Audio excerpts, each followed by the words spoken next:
Liliana Montero es de la ciudad de Carlos Paz. Es psicóloga y madre de 3 hijos. Abrazó la militancia política a los 17 años en la Franja Morada y posteriormente del Frente Santiago Pampillón. Está cumpliendo su segundo mandato como legisladora y es una referente de la lucha de los derechos humanos de hoy.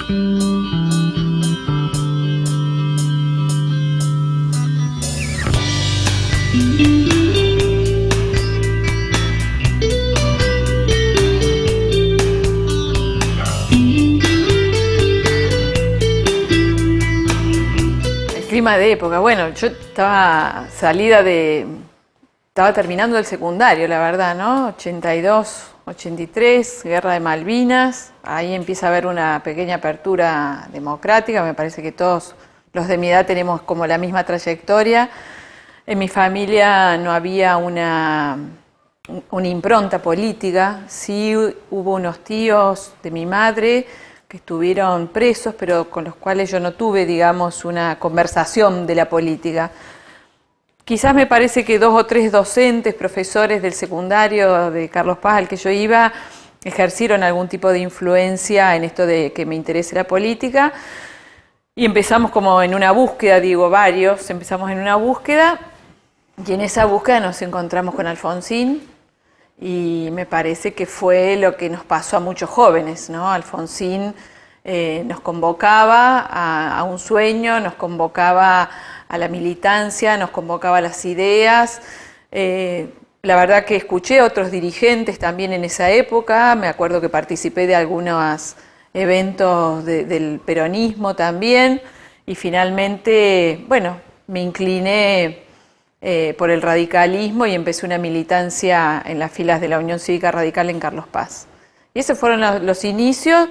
Milité muchísimo en la juventud y en paralelo, al poco tiempo después que me recibí en el secundario, empecé la universidad y empecé a militar también en lo que era la Franja Morada. ¿Qué relación le ves al crecimiento generalizado de la violencia social, las situaciones sociales, con la locura, con las situaciones mentales, pobreza y desmejoramiento de una parte de esas problemáticas? ¿Cómo? Creo que comparten todas esas cosas que vas diciendo, tienen un denominador común para mí, ¿no? Que es la invisibilización que han tenido todas estas problemáticas, y que detrás de todas estas problemáticas hay personas a las que se las invisibiliza, ¿no? Invisibilizamos la pobreza, invisibilizamos los locos, invisibilizamos los jóvenes en conflicto con la ley penal, invisibilizamos todo aquello que nos genera algún golpe en la conciencia, ¿no? Porque cuando vemos una persona en estado de indignidad, por ejemplo, en un hospital público, la verdad que mirar para otro lado es una hijoputez. Entonces, para no sentir eso, lo invisibilizamos. Entonces, a los hospitales de salud mental no entra nadie, a los espacios de los jóvenes en conflicto con la ley penal no entraba nadie, a las villas donde se muere un niño electrocutado al cuidado de otro niño de 5 años, no queremos mirar lo que allí pasa, porque mirar eso es mirarnos como sociedad, ¿no? Es mirar nuestra propia indignidad de tolerar eso. Y me parece que es como lo más duro de lo que nos está pasando, ¿no? Los otros días, como vos comentábamos, este artículo que a mí me pareció muy bueno, de Martín Maldonado, sí, en donde dice que el problema no solamente es el 35% de los pobres, sino el 65% que cree que el problema es la inseguridad, ¿no? Cuando en realidad el problema es la pobreza y está en 6º lugar dentro de las preocupaciones. O cuando un cura como Rodrigo Sarazaga le dice en un congreso de IDEA a los empresarios, no les estoy pidiendo solidaridad, les estoy pidiendo responsabilidad, ¿no? Me parece que todo está vinculado. La salud, la pobreza, la locura, la violencia, ¿no? La violencia de algún modo a mí me parece que es la hija no querida de la injusticia.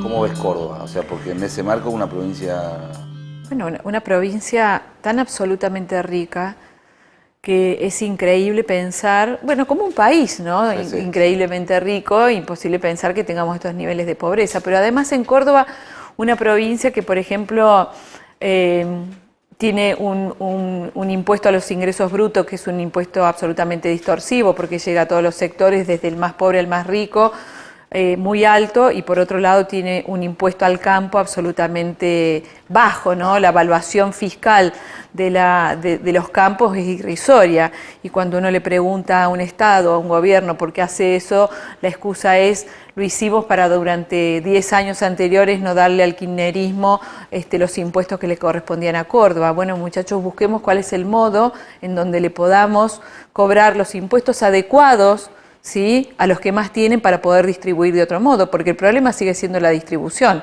El problema no es que no tengamos, el problema es cómo distribuimos. Primero, me parece que hay espacio en Córdoba para un espacio progresista. Creo que precisamente lo que vos vas diciendo está reafirmando que ese espacio existe, existió antes y va a existir. El tema es cómo se construye ese espacio, y me parece que es lo que no hemos podido encontrar hasta ahora, cómo construir un espacio progresista, quizás no con un liderazgo tan fuerte desde el punto de vista de una persona.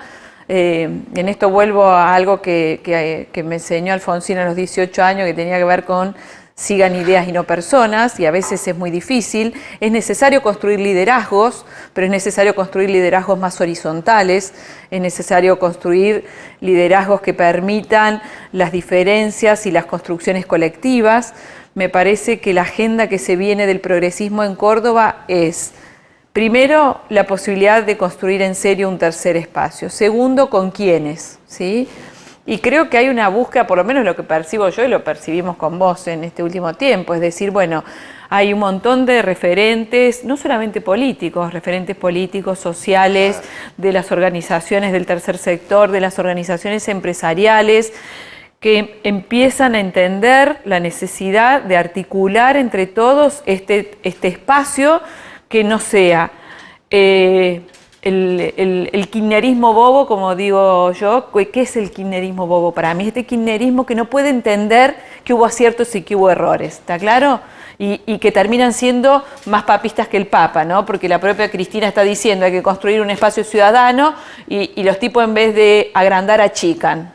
Y un espacio que salga también de esto de Cambiemos, un Cambiemos absolutamente derechizado, digamos, con políticas que van por lo menos en contra de lo que históricamente hemos pensado que debe cumplir el Estado, con una distribución más equitativa. Nos cuesta entender la agenda de la gente, no la agenda nuestra. Y me parece que en la medida en que podamos construir la agenda de la gente para entender que le preocupa lo que pasa en el barrio, que le preocupa el narcotráfico, pero no el narcotráfico a escala, le preocupa que el pibe se esté drogando con Paco en la esquina de su casa, ¿sí? Y que quiere que nosotros miremos y escuchemos eso, no que hablemos de si ponemos en la frontera los radares aéreos. No le importa eso, le importa que le digamos, una madre, a nosotros nos pasa, que le digamos qué hace con un pibe que se droga con Paco todos los días. Esa es la agenda que se viene. Me parece que la agenda es una agenda mucho más humana, mucho más real que teórica.